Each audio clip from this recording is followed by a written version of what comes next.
danışa biləcəkdir. O zaman buyurun.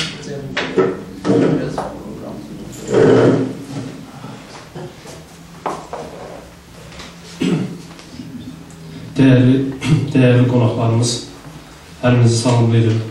Çox sağ olun ki, təşrif buyurmuşsunuz. Uzun müddətdən bəridir ki, bu siyasi ortamda, xüsusilə də Dünya Azərbaycanda gedən siyasi olaylarla bağlı bizim bu analizlərimiz bir ara vermişdi. Bunun obyektiv və subyektiv səbəbləri vardı. Təbii ki, bunu da bir çoxu siz şahidsiniz, bilirsiniz.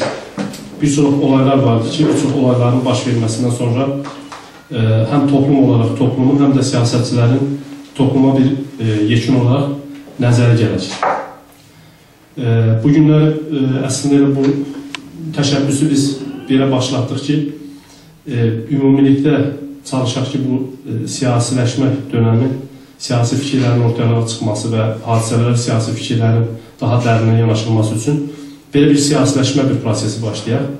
Və bu siyasiləşmə prosesi də maksimal olaraq siyasi proseslərin baş vermədən öncə həmin siyasi proseslərin və gələcəkdə həmin siyasi proseslərin hansı sonuçlarla sonuçlanacağını öz toplumumuza çatdıraq bildirək. 22 may olayları və 22 may olaylarından sonraki dönəmin dəyərləndirilməsi. Bugünkü konu bundan ibarətdir. İlk öncə bir siyasi fikir olaraq hər hansı bir siyasi olaya baxış nöqteyi nəzərindən iki cür yanaşma mövcuddur. Birincisi bunun hüquqi tərəfidir. Məsələ hüquqi donulan hüquqi tərəfdən qiymət verəcəksən. Digər tərəf isə məsələnin siyasi yönüdür və ona siyasi yöndən dəyər verəcəksən. 22 may hadisələrini qısaca olaraq ələ alaq. 22 may və bunu ad verməyə çalışaq. 22 may əslində nədir? Mahiyyəti nədir? 22 may uzun müddət Güney Azərbaycanda milliləşmənin, milli fikrin, həmin o enerjinin bir nöqtədə partlayıb üzə çıxmasıdır. Yəni, bir qutuda, necə ki, sən bir qabın içərisində bir uzun müddətli baskı altında bir şeyi saxlayarsan, o zamanla baskı eləyər və öz o qabını, qapağını qaldırar. 22 may hadisələrinin məcazi anlamda bənzətmə olaraq buna bənzədə bilərik. Və məsələn, burada müxtəlif baxışlar da var ki, o karikatur məsələsində hakimiyyətin də burada rolu var, hakimiyyət də bunu bilərəkdən etdi. Burada hakimiyyətin nə qədər rol olsa da, nə qədər bilərəkdən məqsəd yönlü şəkildə bir yanaşma olsa da, önəmli olan bizim toplumun ona təfkisidir.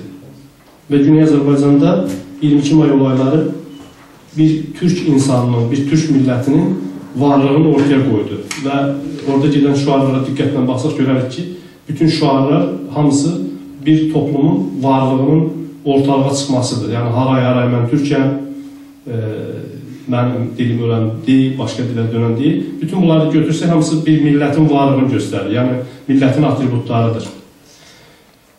Mən o hissəsinə toxunmayacağım, çünki artıq bundan uzun müddət bir vaxt keçibdir. Və bundan sonraki dönəmlərə nəzər yetirmək istəyirəm. Xüsusən də bizim indi, ola bilsin məndən sonra danışan dostlarımız yəni sıralayacaqlar. Orada Urmu hadisələridir, Urmu gölü ilə bağlı hadisələrdir, sonra digər olaylar olub ki, orada yəqin ki, bunlar sıralanacaq. Sadəcə mən buna bir hakimiyyətin bir baxışını qoymaq istəyirəm.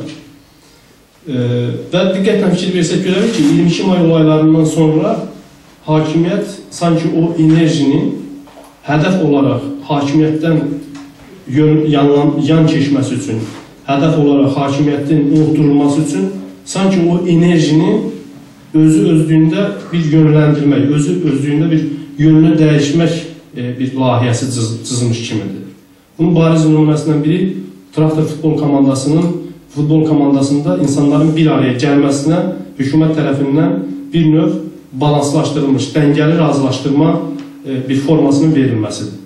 Düzdür, orada bəzi şüar söyləyənlər var, slogan atanlar var ki, onların bəzilərini məsələn tutuqluyurdular. Bu, həmin o dəngənin, o balansın pozulmaması üçündür. Enerji bir istiqamətdə gəldi, milli enerji və o güc olaraq, bir dalğa olaraq rejimə qarşı yönlənməsinin qarşılanmaq üçün o dalğanın sanki bir növ qabağını belə yönləndirdilər və o enerji gələn insanlar da gelir traktorun oyununa, traktorun oyununda həmin enerji çıxır, müəyyən şüarlar səsləndirilir və sonradan təkrar o enerjisi boşalmış insanlar təkrar dönürlər geriyə və bir də artıq bir növ bir axara düşürlər. Biz təbii ki, siyasətçilər olaraq buna yanaşmaq müxtəlif edir. Təbii ki, buna müxtəlif yanaşanlar vardır. Çünki inqilabi dönəmlərdə həmişə romantik duyğular, romantik istəklər həddən artıq siyasi istəklərdən öndə olur. Yəni, bunu istəsək də, istəməsək də bu belədir. Hətta siyasətçilər istəsələr də o romantik duyğuların önünə keçsinlər, mümkün deyil. İnsanlar həmin o romantik duyğularını yaşamalıdırlar. Və sonuçta bizim burada əldə edəcəyimiz nə idi? Bizim burada əldə edəcəyimiz maksimal olaraq traktor futbol oyununda toplumun milliləşməsini, yəni o milli oyanışı təzə-təzə başlayan gənclərimiz var, yeni düşünür ki, mən bir millətəm, mən bir toplumam falan. Bunları bir bağlacan biz əldə eləmək, daha çox atmaq. Bugünkü sonuç və bugünkü sonuca biz baxırıq ki, bugünkü sonuçda toplum olaraqdan bir nöqtədə bizim varlığımız bəllidir. Toplum olaraqdan. Və buna əlavə edəsək, romantik duyğular, romantik düşüncələr burada daha çoxunlu olar. Amma digər tərəfə keçsək ki, burada siyasiləşmək və örgütləşmək yönündədir. Burada biz görərik ki, daha çox biz geridə qaldıq. Niyə? İnsanlarda daha çox futbol təəssübkeşliyi getdikcə yaranmağa başlayır. İnsanlarda daha çox bir türk takımı olaraq futbol traktor takımına daha çox pərəstiş meydana gəlir falan, amma milli hərəkət olaraq, milli düşüncə olaraq bizim amacımız deyil ki, bizim amacımız traktor olsun, istər hər hansı bir kültür yolu olsun, istər hər hansı bir dağ gəzintisi olsun, bütün yollarda hamısını sonuçta o milli düşüncəyə, örgütlənməyə və siyasiləşməyə yönəltməkdir. Biz buna belə götürək, bu mərhələdə nail ola bilmədik. Sadəcə bu mərhələdə bizim qazancımız bir Güney Azərbaycanda futbol takımı olaraq traktor futbol takımının daha geniş təbliğ olunması, daha geniş topluma çatdırılması, daha çox geniş yayılması. Bizim siyasi təşkilatlanmamamızın,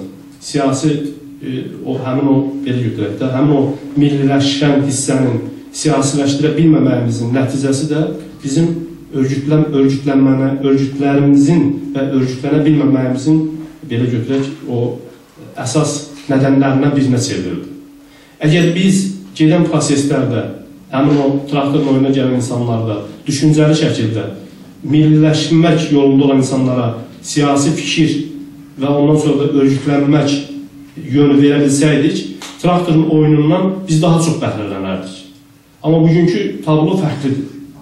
Bugünkü tablo fərqlidir ki, biz traktorun üstünə gedə bilmirik. Niyə? Traktorun üstünə gedəndə bir siyasətçi olaraq, siyasi fikir olaraq. Qarşıdakı toplum, baxmayaraq bizim toplumumuzdur, Azərbaycan toplumudur, türk toplumudur, amma onda bir siyasi təfəkkür olmadığına görə, apolitik olduğuna görə, yəni qeyri-siyasi olduğuna görə o bizi başa düşə bilmir. O bizi qavraya bilmir. Belə fikirləşir ki, biz bir traktor futbol takımının olmasının əleyhinəyik. İstəmirik ki, belə bir futbol takımı olsun. Yəni, ortada bir bariyer yaranır. Ortada bir kəsim var ki, siyasiləşibdir, bir kəsim var ki, milliləşibdir. Və bu siyasiləşən kəsimlə, milliləşən kəsimlə arasında bir məsafə yaranır. Həmin o məsafədə, ya sən qaydacaqsan, təzdən girəcəksən o milliləşən insanların içərisinə, ya da məcbur onun daxilsən, gətirsən öz yanı var. Bizim televiziya imkanlarımız, qəzet, radio imkanlarımız az olduğuna görə, çox, imkanlarımız çox aşağı səviyyədə olduğuna görə və əldə olunanlardan da lazımi yöndə istifadə olunmadığına görə konkret olaraq ad da çəkmiyor. Məsələn, düzdür, ad çəkəndə bir çoxlarının xətrinə də, məsələn, izləyirlər ki, bizim azdan çoxdan heç olmasa bu var falan, sanki biz deyir ki, bu olmasın. Sadəcə olan bir şey nə qədər dəyər verir və nə qədər doğru yönləndirilir, bu önəmlidir. Və biz bu yöndə o bayaq dediyim şeylər, çatışmamazlıqlar imkan vermir ki, biz o gücümüzü, o istəyimizi, həmin o milliləşən hissəni siyasiləşdirək zamanla. Və siyasiləşən insanlar artıq futbol takım haqqında düşünməz. Siyasiləşən insanlar artıq örgüt haqqında düşünər. Yəni, bunun keçid nöqtəsi budur. milliləşən insan siyasiləşməsə, elə o durumda da qalacaq. Yəni, Quzey Azərbaycan'a fikir versəz, o dünəm bir bəy danışırdı, mən Aydın bəyə göstərdim. Ta o inqilab dönəmindən olan düşüncələri deyir. Niyə? Çünki siyasiləşə bilmədilər. Hərəkatlaşma oldu. Hərəkatlaşma və siyasiləşmə dönəminə keçə bilmədilər deyin. Bizim 22 may hadisələrindən bu günə keçən dönəmdə əsas, yəni ki, mən demirəm, o 22 may səviyyəsində məsələn olaylar olmalıdır, xeyr. Əslində, biz 22 maydan sonra o bəhrələri daha çox bəhrələnə bilərik. Toplumumuz daha çox faydalana bilərdir. Və bir siyasi insan olaraq düşünürəm ki, biz çox az bundan bəhrələndik, çox az bunu dəyərləndirə bildik. Burada bizim suçumuz çox da olsa, az da olsa bu düşüncədəyim. Yəni 22 maydan sonra bizim siyasi ortamda bəhrələnəcəyimiz daha çox şeylər var idi. Ala biləcəyimiz daha çox şey var idi. Amma mənə gəlir ki, biz bir növ toplum getdi yenə, biz toplumun arxasınca gedəsi olduq. Halbuki biz toplumun önündə getməliyik və toplumu biz dartmalıyıq, toplumu biz gətirməliyik. Hələ ki, biz o mərhələyə keçə bilməmişik. Diqqətinizə görə sağ olun, çox sağ olun, sağ olun.